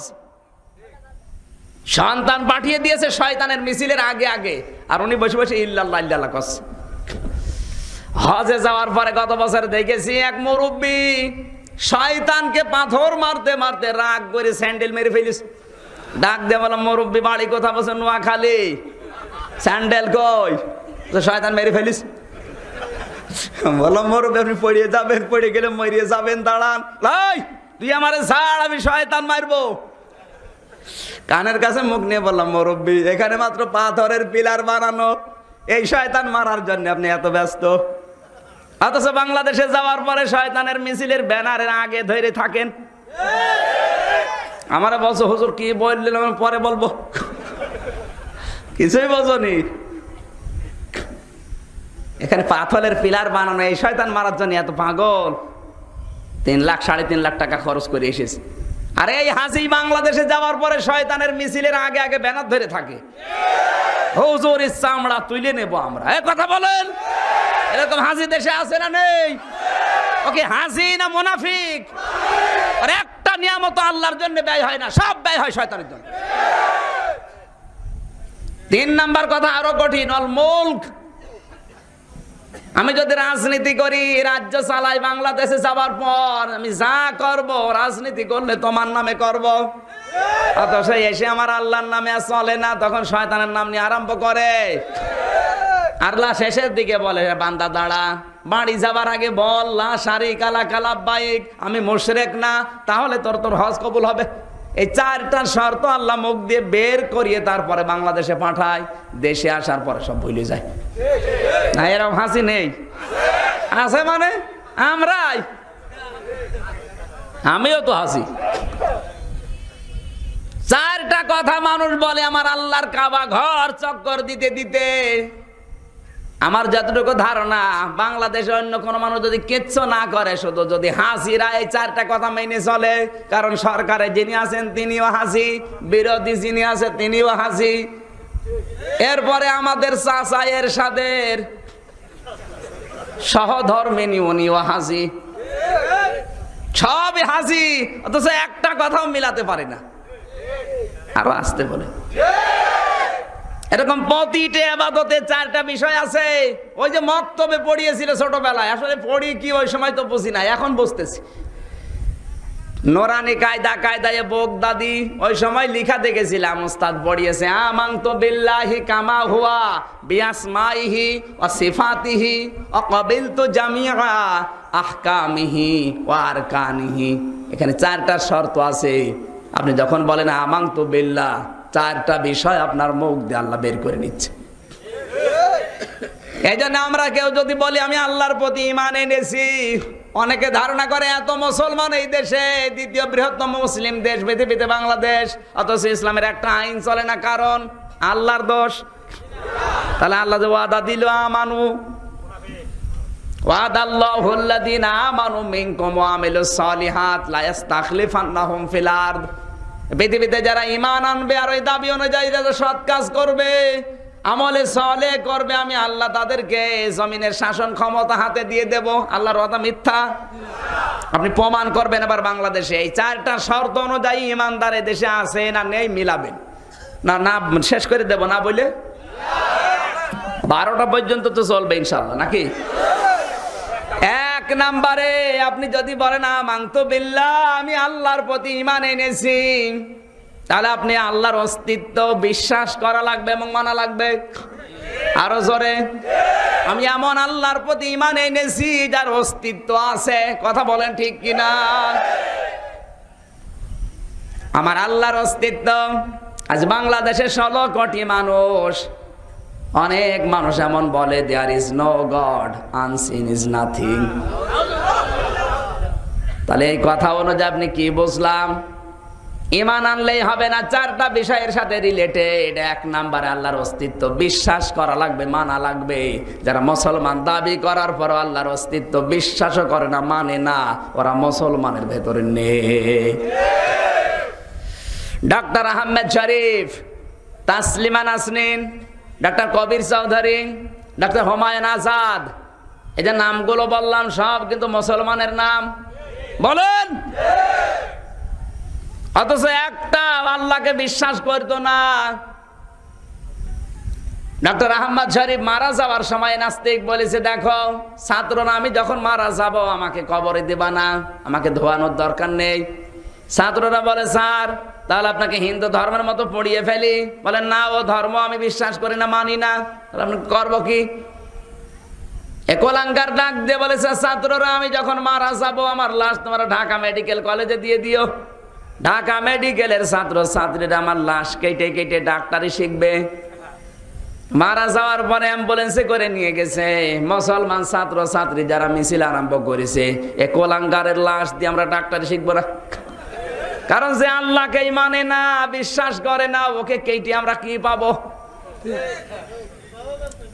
অ্যাম্বুলেন্সের ড্রাইভার চিন্তা করে ভিক্ষা দরকার নেই, কুকুর ঠেকা, কারণ ভার্সিটির ছাত্ররা যদি একবার খেয়ে যায় গাড়িতে আগুনও লাগিয়ে দিতে পারে। তাড়াতাড়ি মাথা ঘুরিয়ে দিয়ে টান। পত্রিকার রিপোর্ট, আরে কিন্তু মুসলমানদের কবরে দেওয়া হয়নি, নিষেধ ছিল এই জন্য হিন্দুদের মতো পুড়িয়েও ফেলা হয়নি। হয়তো ডাস্টবিনে পয়সা নষ্ট হয়েছে অথবা কুকুর শ্রীগালে খেয়েছে। কথা বলেন ঠিক কি? এদেশে জরিপ চালিয়ে আপনি যেটা পাবেন 16 কোটিতে প্রায় এরকম 1 কোটি মানুষ আল্লাহর অস্তিত্বে বিশ্বাস করে না, মানে না। পাওয়া যাবে? যাবে না? সবচাইতে গুরুত্বপূর্ণ দায়িত্ব আজ দেশে যাকে দেওয়া হচ্ছে অধিকাংশ গুলো আমরা দেখছি নাস্তিক, যারা আমার আল্লাহর অস্তিত্ব মানে না, বিশ্বাসও নাম ধরা লাগবে। এখন যদি বলেন হুজুর কি বলছেন, আপনি একটু মিলিয়ে দেখেন, বড় বড় বিভাগগুলোকে দেখেন। কমিউনিস্ট, নাস্তিক, আল্লাহকে বিশ্বাস করে না, আল্লাহর অস্তিত্ব মানে না, তারা বড় বড় দায়িত্ব নিয়ে বসে আছে। তা আগামী প্রজন্ম ঠিক ওই রকমই হয়ে যাবে। কথা বলে না কেন? 16 কোটিতে বাদ গেল কয় কোটি? আরো আসতে বলেন। এবার আপনি যদি বলেন আমি আল্লাহর প্রতি ঈমান এনেছি, অবশ্যই আপনাকে আল্লাহর গুণাবলী বিশ্বাস করা লাগবে এবং মানা লাগবে। আমানতু বিল্লাহি কামা হুয়া, আমি ওই আল্লাহর প্রতি ঈমান এনেছি যিনি অস্তিত্বে, না আল্লাহর অস্তিত্ব নেই? আরো জোরে বলেন। শুধু অস্তিত্ব আছে তাই না, বিআসমাইহি, যার নাম আছে, ওয়া সিফাতিহি, এবং তার গুণ আছে। আমার আল্লাহ এমন আল্লাহর প্রতি আমি ঈমান এনেছি যার নাম আছে না নেই? হিন্দুদের দেবতার মতো নাম? হ্যাঁ, হিন্দুদের দেবতা একটা দুইটা না, 33 কোটি। আপনি সবার নাম বলতে পারবেন? এমনকি হিন্দু ধর্মে যারা আছে ওদেরকে ডাক দিয়ে বসিয়ে দেন ক্যালকুলেটর দিয়ে, 33 কোটি দেবতার নাম টিপতে টিপতে ক্যালকুলেটর নষ্ট হয়ে যাবে, বলতে পারবে না। কিন্তু এমন আল্লাহর প্রতি আমরা ঈমান এনেছি যার নাম আছে কয়টা? 99টা আমার আল্লাহর নাম। শুধু নাম না, ওয়া সিফাতিহি, তার নামের সিফতও আছে। কথা বলেন ঠিক কিনা? আমার আল্লাহর নাম আছে, নামের সিফত আছে। ওরা যাদের পূজা করে ওদের নাম দিয়েছে হবল, উজ্জা, লাত, মানাত, সরস্বতী, দুর্গা, কালী, কত নাম ওরা দিয়েছে। এক একজনকে এক একটা দায়িত্ব দিয়েছে। এ দেয় সম্পদ, এ দেয় লেখাপড়া, এ দেয় চাকরি, এ দেয় সম্মান, এ দেয় ক্ষমতা, কিন্তু একটারও গুণ কার্যকারী নেই। আরো আসতে। কিন্তু আমরা যাকে বিশ্বাস করি ওই আল্লাহর নামও আছে, গুণও আছে, কার্যকারিতাও আছে। আমার আল্লাহর নাম রাজ্জাক। রাজ্জাক শব্দের শাব্দিক অর্থ যেটা, ওটা আমরা এখন দেখতে পাই। কোরআনে কারীম জানিয়েছে, ওয়া মা মিন দাব্বাতিন ফিল আরদি ইল্লা আলাল্লাহি রিজকুহা। সূরা হুদ 6 নম্বর আয়াতের প্রথম অংশে আল্লাহ জানিয়েছেন, একটা কথা আপনি ভুল প্রমাণ করতে পারবেন না, একেবারে পয়েন্টে পয়েন্টে মিলে যাবে। সব লিখে এনেছি, কোন বাবা কোথায় কি অবস্থায় মারা গেছে, বাবা নিয়ে গবেষণা চলছে। তোমার বাবা মরে গেলে কি, জিন্দা থাকলে কি, কোরআনের এক একটা শব্দের ভেতরে তামাম দুনিয়া আল্লাহ লুকিয়ে ফেলেছে। ওখান থেকে শুধু টেনে বের করবেন। যতক্ষণ সময় কোরআনের পেছনে থাকবেন ততক্ষণ সওয়াব হবে। এমন কোন দুনিয়ায় কিছু আছে যেটা নিয়ে চিন্তা করলে সওয়াব হয়? নেই। শুধু কোরআন শরীফে আল্লাহ সব দিয়েছে। এইটা নিয়ে আজ কোনো গবেষণা নেই, চিন্তা নেই, কোনো গবেষণাগারও নেই। গবেষণা হয় লালনের জীবনী নিয়ে। ওই শয়তানকে নিয়ে গবেষণা করে কি হবে বলেন? আপনারা ঘুমাচ্ছেন না, মানে আওয়াজ দিচ্ছে না কেন? আমার কথা বোঝা যাচ্ছে? আমার আল্লাহর নাম রাজ্জাক। পৃথিবীতে এমন কোন বিচরণশীল জীব নেই যার রিজকের দায়িত্ব আমার আল্লাহ রাজ্জাক নামের খাতিরে নিজের হাতে নেয়নি। আল্লাহ রাব্বুল আলামিন বলেন কি আমার রাজ্জাক, তুমি তো জমিনের ভেতরে একটা ধান বপন করেছো, ওইটাই তোমার দায়িত্ব শেষ। ওখান থেকে এক ধানে প্রত্যেকটা ডাল তৈরি করে 7টা ডালে এক একটা 100 করে প্রায় 700 দানা আমি আল্লাহ নিজে দান করি। কোন বাবার ক্ষমতা ওই জায়গায় 700 ধান ধরাতে পারবে? বলেন। আপনি যাদের পূজা করছেন ওরাও পারবে না, কারণ ওরা নিজেরাই নিজেদের হেফাজত করতে পারে না। এই গত 3 দিন আগে যে পূজা চলে গেল, বিশাল একটা লোক মুসলমান হয়েছে আমার হাতে। বলে হুজুর মুসলমান আমি এমনি হই না। কেন? দেখলাম আমি নিজেই বানালাম কাদা মাটি দিয়ে সুন্দর করে, নিজেই পানিতে ডোবালাম, আবার নিজেই ওর ঘাড়ের উপরে চড়ে বসে আছে, কিছুই করতে পারে না। তো ও জিনিসের উপরে ঈমান এনে বিশ্বাস করে করবো কি? এখন দেখছে সব ভুয়া। বাপ দাদা করেছে তাই করতাম, কিন্তু আমার তো বিবেক আছে, এই জন্য আমি আর পারলাম না, চলে আসলাম। সেদিন পাবনা ঈশ্বর দিতে একজন হয়েছে, আর একজন 2জন হয়ে গেল। কোরআনে কারিমের হক কথা বললে, সঠিক কথাগুলো বললে আমাদের আল্লামার হাতে যেমন মানুষ মুসলমান হয়েছে আজও হবে। কিন্তু বাবার কিচ্ছা যদি শুরু করে, আমার বাবা আকাশ দিয়ে উড়িয়ে গেছে, পানির নিচে ডুব দিয়েছে, মানুষ মুসলমান হবে? আল্লাহর এরকম গুণ 1টা 2টা না, 99টা আছে। এতগুলো বলতে গেলে তো সারা রাত কেটে যাবে, এখনো 2টা পয়েন্ট বাকি আছে। একটু ভালোভাবে শুনবেন। আমার আল্লাহ সন্তান দেওয়ার মালিক নাকি? আল্লাহ রাব্বুল আলামিন বলেন আফারাইতুম মা তুমনুন আনতুম তাখলুকুনাহু আম নাহনুল খালিকুন। সূরা ওয়াকিয়া 58 নম্বর আয়াত। রব্বুল আলামিন বলেন কি মনে করো স্ত্রীর পেটে যে সন্তান ওইটার মালিক তুমি না? তোমার তো দায়িত্ব শুধু স্ত্রীর বিছানায় একটু থাকা, এই শেষ। বাকি যা করার আমি আল্লাহর কুদরত করেছে। সুবহানাল্লাহ বলতে পারেন নাই? স্ত্রীর পেটের সন্তান মালিক আপনি? ওটা বানিয়েছে আমার আল্লাহ তার কুদরত দিয়ে।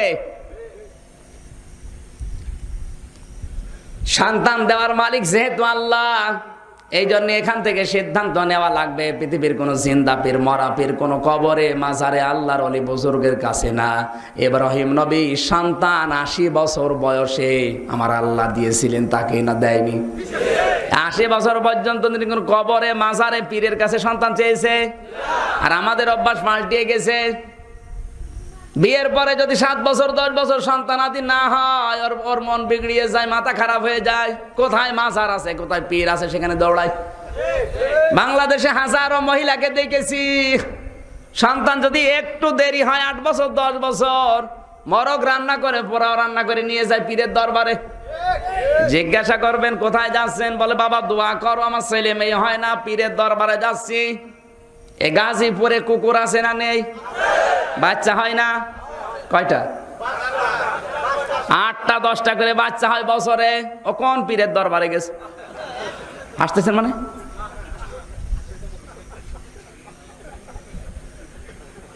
আটটা 10টা করে জন্ম দিচ্ছে বছরে, কোনো বাবাই লাগে না, বিনা বাবাই তৈরি হচ্ছে। কথা বলেন। আর তোমার একটা জন্ম দিতে গিয়ে 4-5টা বাবা মারা শেষ। কুকুরের মতো বিশ্বাস ও ঈমানও নেই। এই যে স্টেজে যে কয়জন বসে আছে, এদের একটার মা কেউ সিজার করা লাগে নাই? লেগেছে? হ্যাঁ, স্টেজের একটার মা কেউ সিজার করা লাগে নাই।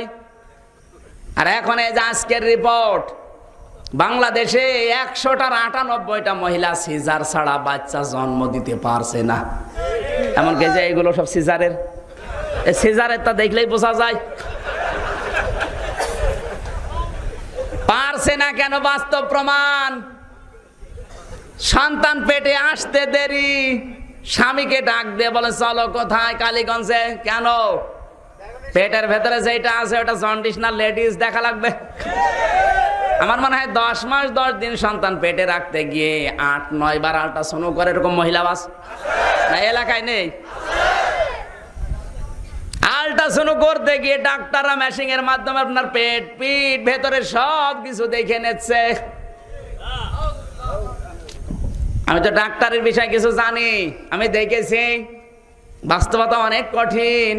এই জন্য মেয়েদের বিষয়গুলো মহিলা ডাক্তার দিয়ে সলভ করা ভালো, কিন্তু এখন পাওয়া যাচ্ছে না।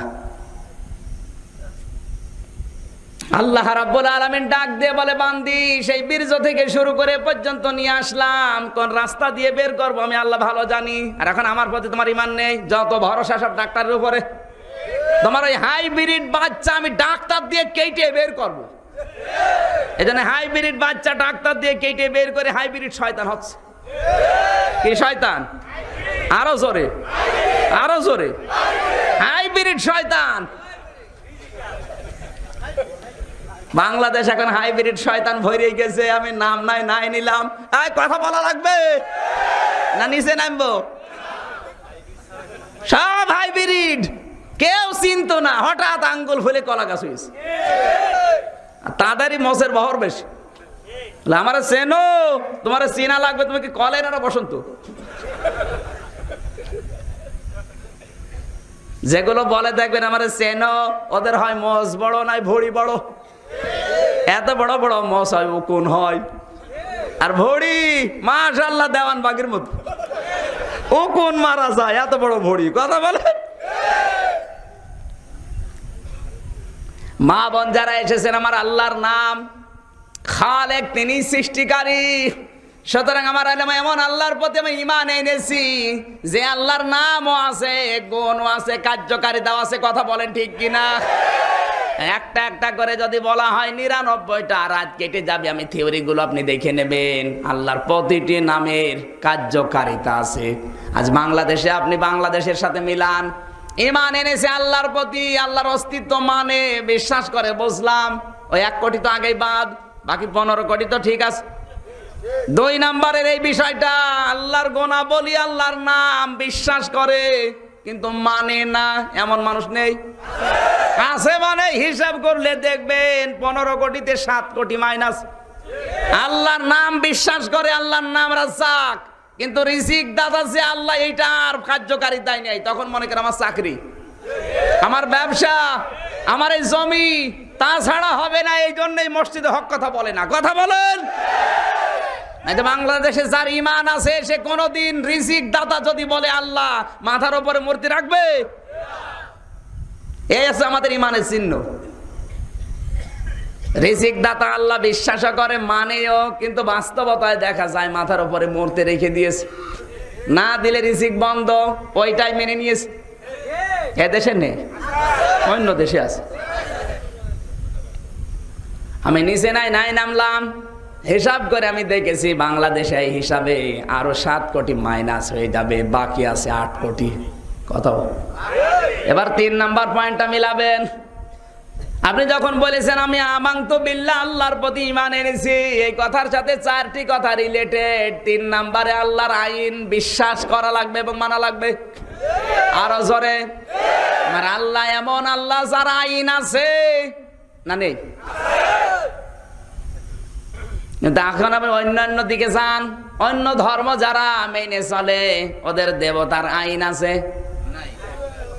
ওরা নিজের আইন তৈরি করে, ওই আইন অনুযায়ী ওদেরকে সবাই আরো আসতে বলেন। কিন্তু আমরা এমন আল্লাহর প্রতি ঈমান এনেছি যার আইন আছে এবং কার্যকারিতা আছে। আমার আল্লাহর আইন একটা দুইটা না, পড়া কোরআন শরীফ গবেষণা করে আমার আল্লাহর আইন আমি পেয়েছি ৫০০। কত? একটা দুইটা না, ৫০০ আইন আছে এই কিতাবের ভেতরে। একটা একটা করে আইনের ব্যাখ্যা করলে এরকম ৫০০ রাত লাগবে। আমি কয়েকটা আইনের ব্যাখ্যা দিয়ে বাকিগুলো আপনারা একটু দেখে নেবেন। আসলেই বলেন হুজুর রাজনৈতিক কথা বলবেন না, এর ভেতরে তো ২৫০ আয়াত রাজনীতির, তাও ডাইরেক্ট। এখন যদি বলেন হুজুর কোরআন বলবেন না, তাহলে অসুবিধা নেই। কোরআনে কারিমে আল্লাহ দিয়েছেন আস-সারিকু ওয়াস-সারিকাতু ফাকতাউ আইদিয়াহুমা জাযাআম বিমা কাসাবা নাকালাম মিনাল্লাহ ওয়াল্লাহু আজিজুন হাকীম। সূরা মায়েদা ৬ নাম্বার পারা ১৩ নাম্বার ভিডিও ৩ নাম্বার লাইনে ৩৮ নাম্বার আয়াত। এটা রব্বুল আলামিন বলেন পুরুষ হোক আর নারী হোক যদি চুরি করে, অভাবে না স্বভাবে, অভাবে না স্বভাবে, আর সাক্ষ্য প্রমাণে যদি ধরা পড়ে তার হাত কেটে দাও। কত গমসর ধরা পড়ে, হাত কাটা দূরের কথা, আর জামায় আদরে থাকে। কত কালো বিড়াল ধরা পড়ে, কথা বলছেন এখন, বানিয়ে বলছি, আপনি মিলান, সব মিলে যাবে। আর এই সমস্ত চোরগুলোই বলে কোরআনের আইন বর্বর, কারণ ওরা জানে এই আয়াত যদি সংসদে যায়, আমার যে অবস্থা, যে চুরি করার ধরন, আমার তো অভাবে না, আমার তো স্বভাবে। আমি পুকুর চুরি করে ফেলেছি, সুন্দরবন পর্যন্ত চুরি করে খেয়ে ফেলেছি। এটা কি অভাবে না স্বভাবে? এরাই চাই না সংসদে আয়াতগুলো যাক, এই আইনগুলো যাক। ওরা বলে এগুলো বর্বর আইন। কথা বলেন। আল্লাহর প্রতি ঈমান এনেছে, বিশ্বাস করে আল্লাহর আইন আছে, কিন্তু মানে না। এরকম মুসলমান বাংলাদেশে আরো 7 কোটি বাদ। আরো আসতে বলেন। একটা আইনও যে দেশে চলে না, সে দেশে 7 কোটি কেন? সবই বাদ দেওয়ার দরকার ছিল, তাও তো 1 কোটি রেখে দিয়েছি। এবার 4 নাম্বারটা বললে দেখবেন 1 কোটি আর নেই না, এটা বলবো না, রায় তো হয়ে গেছে। আমার ভাইরা, আগে একটু মিলানো লাগবে। আপনি আল্লাহর আইন বিশ্বাস করেন, আপনি জানেনও আমার আল্লাহ বাদে অন্য কারো আইন মানা কুফরে। ইয়াকুলুনা হাল্লানা মিনাল আমরি মিন শাইইন কুল ইন্নাল আমরা কুল্লাহু লিল্লাহ। সূরা আলে ইমরান 4 নাম্বার পারা 11 নাম্বার পৃষ্ঠা 3 নাম্বার লাইন 154 নাম্বার আয়াতের মাঝের অংশে আল্লাহ দিয়েছেন। তাফসিরে ফি জিলালিল কোরআন, তাফসিরে কাবীরের ভেতরে আছে, ফখরুদ্দিন রাজি রাহমাতুল্লাহ আলাইহি লিখেছেন, আল্লাহ তাআলা বলেন, এ পৃথিবীর মানুষ, নবীকে যদি কেউ প্রশ্ন করে আইন তৈরি করার কোন ক্ষমতা আমাদের আছে, নবী আপনি বলুন, আইন তৈরি করতে শুধুমাত্র পারে আল্লাহ। কে? সুতরাং আল্লাহ বাদে যারা নিজের আইন তৈরি করে মন মতো দুনিয়া চালাচ্ছেন, আপনি আল্লাহ আল্লাহর চাইতে বেশি বোঝেন না? মানে আজ আমাদের পরিবার, সমাজ, রাষ্ট্র, সংসদ সব চলছে মানুষের তৈরি করা আইন দিয়ে, আর আমরা মুসলমান দাবি করে বসে আছি। ঈমান আমাদের থাকে কোন কায়দায়? 3 নাম্বার পয়েন্ট অনুযায়ী এই দেশে আরো 7 কোটি ঈমানদার মাইনাস। কথা বলেন ঠিক কিনা? এরা 500 আয়াত আছে, আপনি দেখে নেবেন। 4 নাম্বারে না, 4 নাম্বার বলবো। 4 নাম্বারে কেউ যদি বলে আমি আমানতু বিল্লাহ, আল্লাহর উপরে ঈমান এনেছি, তাহলে তাকে আমার আল্লাহর ক্ষমতা বিশ্বাস করা লাগবে এবং মানা লাগবে। আরো আসতে বলেন। আল্লাহর ক্ষমতা আছে না নেই? আন্নাল কুওয়াতা লিল্লাহি জামিআ ওয়া আন্নাল্লাহা শাদীদুল আযাব। সূরা বাকারা 2 নাম্বার পারা 4 নাম্বার পৃষ্ঠা 3 নাম্বার লাইনের 164 নাম্বার আয়াতের শেষের অংশে আছে, আল্লাহ বলেন, আমি সব ক্ষমতার উৎস, আর আমাকে যারা এই ক্ষমতার উৎস মানে না, বিশ্বাস করে না, তাদের জন্য কঠিন শাস্তি। এবার আপনাকে আল্লাহ বানিয়েছে, অন্য ক্ষমতা আপনি নাই মানেন, নাই বিশ্বাস করেন, নিজের দিকে তাকান। খলিকাল ইনসানু দাঈফা, দাঈফ না, দাঈফ মানে তো দুর্বল, দাঈফা একেবারে দুর্বল করে মানুষ বানিয়েছে। মানুষ কেমন দুর্বল? আমার আল্লাহর ক্ষমতার তুলনায় মানুষ কেমন দুর্বল। একটা গরু 70 বছর বয়স, চশমা লাগে? আরো জোরে। কিন্তু এই যে লোকটা, চশমা লাগবে? চশমা যদি খুলে ফেলেন, হাত যদি বলে দাদা কয় আঙ্গুল, বলবে 6 আঙ্গুল। কথা বলছে না? কত দুর্বল। দিন যত যাবে ওনার হাত, পা, চোখ, কান, মুখ, মেধার কিছু কাজে লাগবে না, সব অকেজ হয়ে যাবে। আমি আরো নিচে নামবো? নামবো? তোমার যেদিন হবে সেদিন নামবো। সব কিছু অকেজ হয়ে যাবে। মানুষকে আল্লাহ এত দুর্বল করে বানিয়েছে, ফেরাউনকে, নমরুদকে তো মশা লেগেছে, পানি লেগেছে, আর আমরা যে অবস্থায়, কিছু লাগবে না, শুধু পেছনের দরজা ঢিল করে দেবে, পানি পড়তেই থাকবে, কোনো কিছু বুঝেও আপনার পানি বন্ধ হবে না। কথা বলছে না কেন? 2 বার যদি এরকম পানি পড়ে নিচ দিয়ে, আর 3 বার যদি মুখ দিয়ে পড়ে, ধর তাড়াতাড়ি নিয়ে যা কালীগঞ্জে, গাজীপুরে। আপনার বউ বলে কি হয়েছে? শেফালির বাবা বলে, ও মা, আমি মনে হয় বাঁচবো না। ও ছেলে ছিল পাশে, চিন্তা করছে আমার দাদি মারা গেছে 3 বছর আগে। এ বাবা বলে কারে, মা বলে কারে, মনে হয় মাথা খারাপ হয়ে গেছে। ডাক দিয়ে বলে, আব্বা তোমার কি মাথা ঠিক আছে? তোমার মা মারা গেছে 3 বছর আগে, এটা আমার মা। বলো, আরে ভাই চুপ কর, হাগা হলে এরকম হয়। মাত্র 2 বার পায়খানা হয়েছে, সব পাল্টে গেছে, আরো মস্তানি করে।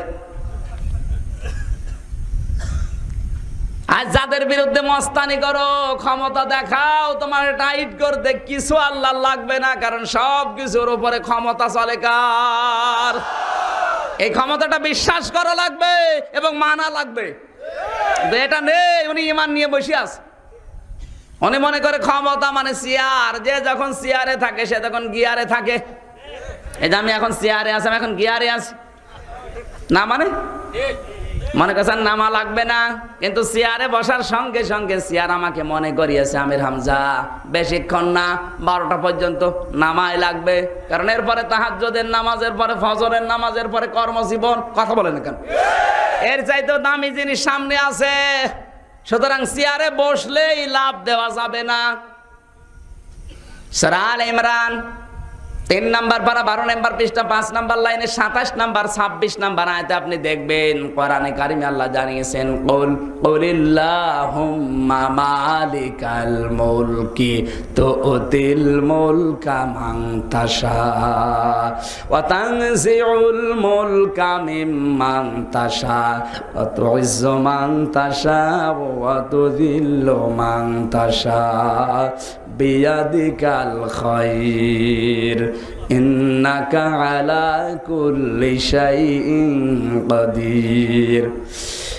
আল্লাহ তাআলা জানিয়েছেন, নবী আপনি বলুন ক্ষমতার উৎস আমি আল্লাহ, যাকে ইচ্ছা তাকে দান করি আর যার কাছে ইচ্ছা কেড়ে নেই, যাকে ইচ্ছা সম্মান দেই, যাকে ইচ্ছা অপমান করি।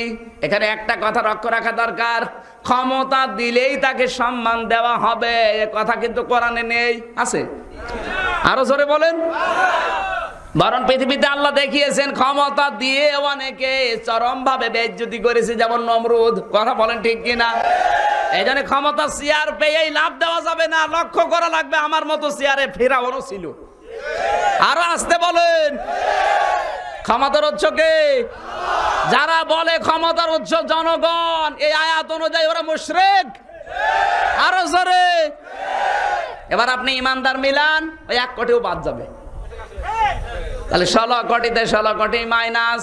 এদেশে ইমানদার নেই, এই জন্য আল্লাহ ডাক দিয়েছে, আমি জানি তোমাদের ইমানের অবস্থা, আমানু আমিনু বিল্লাহ, ইমান আনো।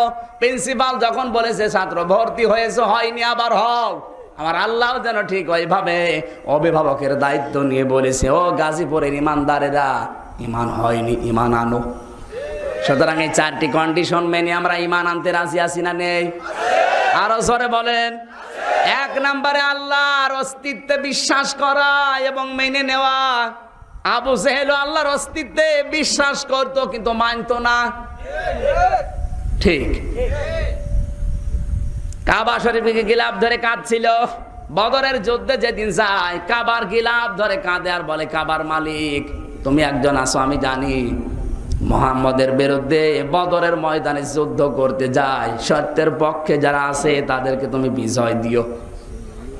ওর দোয়া কবুল হয়ে গেছে, কারণ সত্যের পক্ষে নবীজি ছিল, মিথ্যার পক্ষে ছিল আবু জেহেল। কথা বলেন ঠিক কিনা?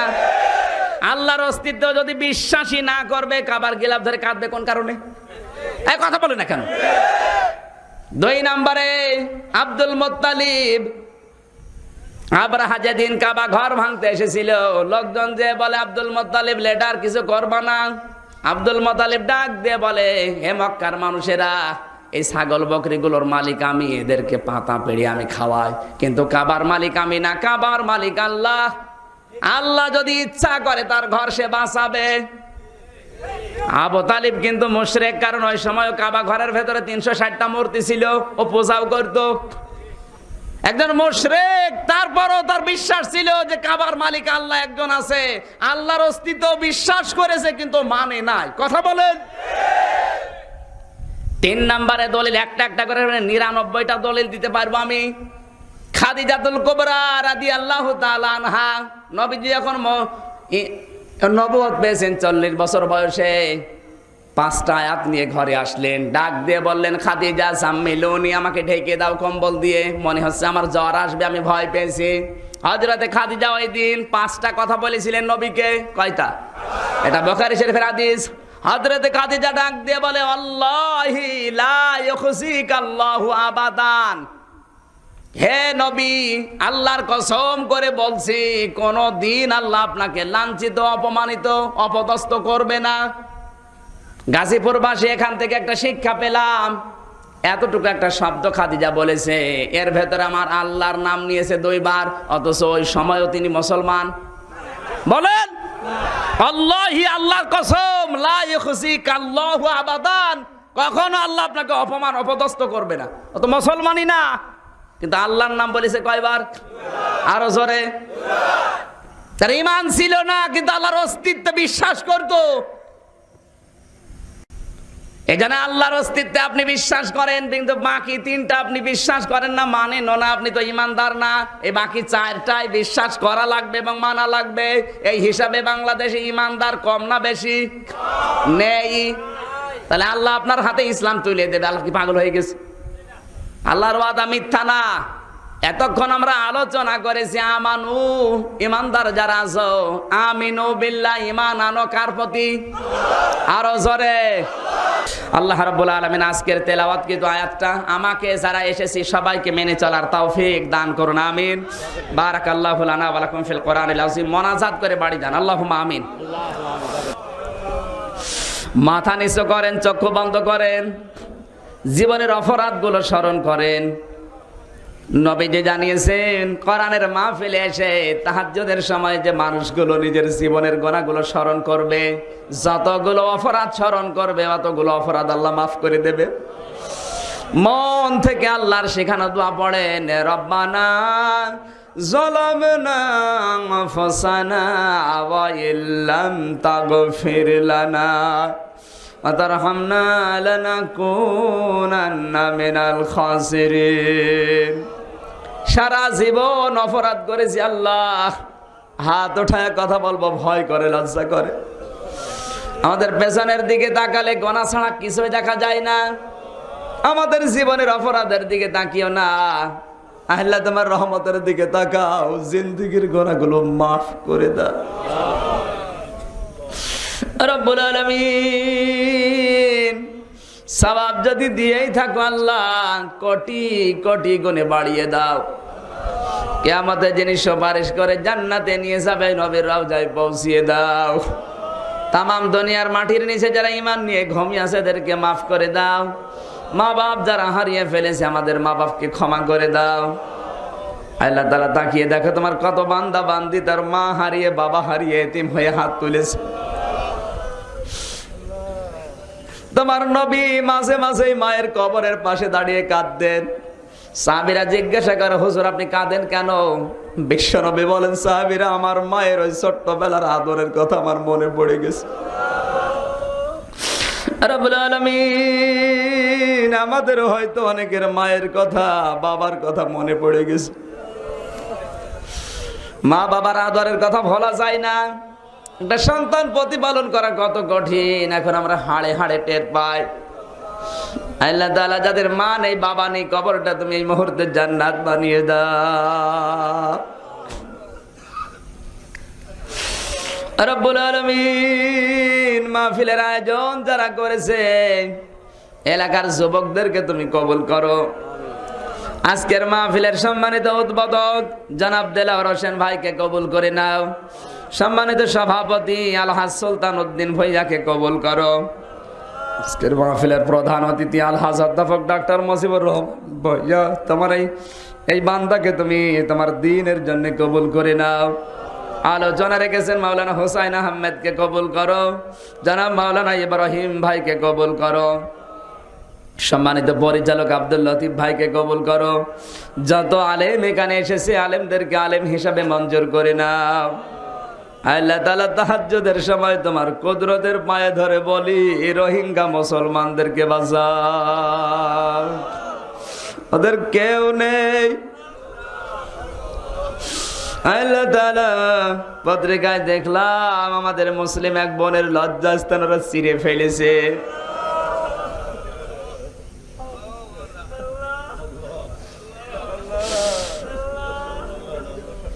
আল্লাহ তুমি আমাদেরকে বৃষ্টি দিয়ে মারো, বন্যা দিয়ে মারো, অসুখ দিয়ে মারো, এই নেড়া বৈদ্য অসভ্য বর্বর এই কাফেরদের হাতে তুমি আমাদেরকে মেরো না। এদের পাশে দাঁড়ানোর মতো কেউ নেই, তুমি নিজে অভিভাবকের দায়িত্ব নিয়ে নাও। আল্লাহ যত রক্ত মায়ানমারে মুসলমানদের ঝরেছে, এই রক্তকে লেলিহান শিখা বানিয়ে মায়ানমারকে আজাদ বানিয়ে দাও। সম্মানিত মা বোনেরা পর্দার আড়ালে বসে আছে, এদেরকে খাদিজার মতো আয়েশার মতো জীবন দিয়ে দাও। আল্লাহ তাআলা যাদের রোগ দিয়েছে শেফা দিয়ে দাও, যাদের সন্তান নেই একটা সন্তান দান করো। এই মাহফিল 3 দিন যারা কথা বলেছে, প্রথম দিন ছিলেন বড় ভাই জনাব মাওলানা মোল্লা নাসিমউদ্দিন, দ্বিতীয় দিন মাওলানা শায়েখ জামাল উদ্দিন। তাদের কথাগুলো তুমি আমল করার তৌফিক আমাদের দান করো। যে কথাগুলো আজকে বলেছি, আমাকে যারা এসেছি আমাদেরকে বাস্তব জীবনে আমল করার সুযোগ করে দাও। আল্লাহ এই গ্রামে মাটির নিচে যত মানুষ ঘুমিয়ে আছে, আল্লাহ প্রত্যেকের কবরের আযাব থাকলে মাফ করে দাও। কোরআনের আলোচনার সওয়াব তুমি তাদের কবরে পৌঁছিয়ে শান্তি দিয়ে দাও। আল্লাহুম্মা গফিরলি ওয়ারহামনি ওয়াহদিনি ওয়াফিনি ওয়ারযুকনি ইয়া রাব্বাল আলামিন। আল্লাহ আমার সফর সঙ্গে জানাব বড় ভাই রুবেল, তুমি তোমার এই গোলামকে কবুল করে নাও। আমাদের জবান তোমার কোরআনের জন্য, ইসলামের জন্য উন্মুক্ত রাখো। এদেশের দায়িত্বে যারা আছে তাদেরকে সততার সাথে দায়িত্ব পালন করার তৌফিক দাও। এই গাজীপুর জেলাকে তোমার দরবারে দিয়ে গেলাম, কবুল করে নাও। সুবহানা রাব্বিকা রাব্বিল ইজ্জাতি আম্মা ইয়াসিফুন ওয়া সালামুন আলাল মুরসালিন আলহামদুলিল্লাহি রাব্বিল আলামিন। মরণ যেদিন আসবে আমাদের নাপাক জবানে তোমার এই কালামটা তুমি দিও, লা ইলাহা ইল্লাল্লাহু মুহাম্মাদুর রাসূলুল্লাহ।